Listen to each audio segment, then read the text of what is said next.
5 മാസം മുമ്പ് രാജ്യത്ത് ആരംഭിച്ച ഏക് പേഡ് മാ കെ നാം സംരംഭം ഇപ്പോൾ ലോകരാജ്യങ്ങളിലേക്കും വ്യാപിക്കുകയാണ്.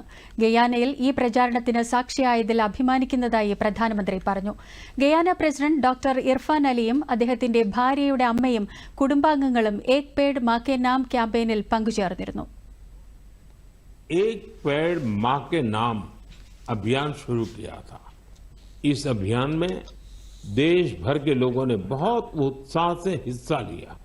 मुझे ये बताते हुए बहुत खुशी हो रही है कि इस अभियान ने 100 करोड़ पेड़ लगाने का अहम पड़ाव पार कर लिया है. കേൾക്കുമ്പോൾ സന്തോഷവും അഭിമാനവും തോന്നുന്ന ഏക് പേഡ് മാം കെ നാം സംരംഭത്തിന്റെ നേട്ടങ്ങൾ പങ്കിടാൻ ആഗ്രഹിക്കുന്നതായി പ്രധാനമന്ത്രി പറഞ്ഞു. രാജ്യത്തിനുള്ളിൽ വിവിധ ഭാഗങ്ങളിൽ നിന്നുള്ള ആളുകൾ ഈ ക്യാമ്പയിനിൽ വളരെ ആവേശത്തോടെ പങ്കെടുക്കുന്നു. ഈ സംരംഭം 100 കോടി മരങ്ങൾ എന്ന സുപ്രധാന നാഴികക്കല്ല് പിന്നിട്ടു.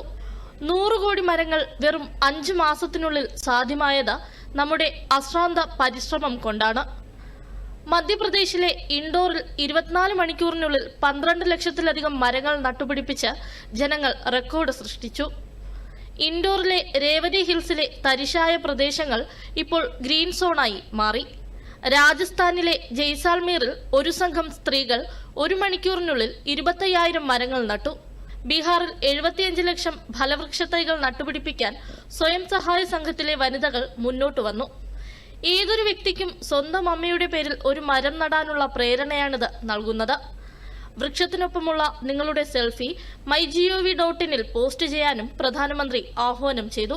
വർദ്ധിച്ചു വരുന്ന നഗരവൽക്കരണം മൂലം ചെറുകുരുവികൾ നമ്മിൽ നിന്ന് അകന്നുപോയ കാര്യം പ്രധാനമന്ത്രി ചൂണ്ടിക്കാട്ടി.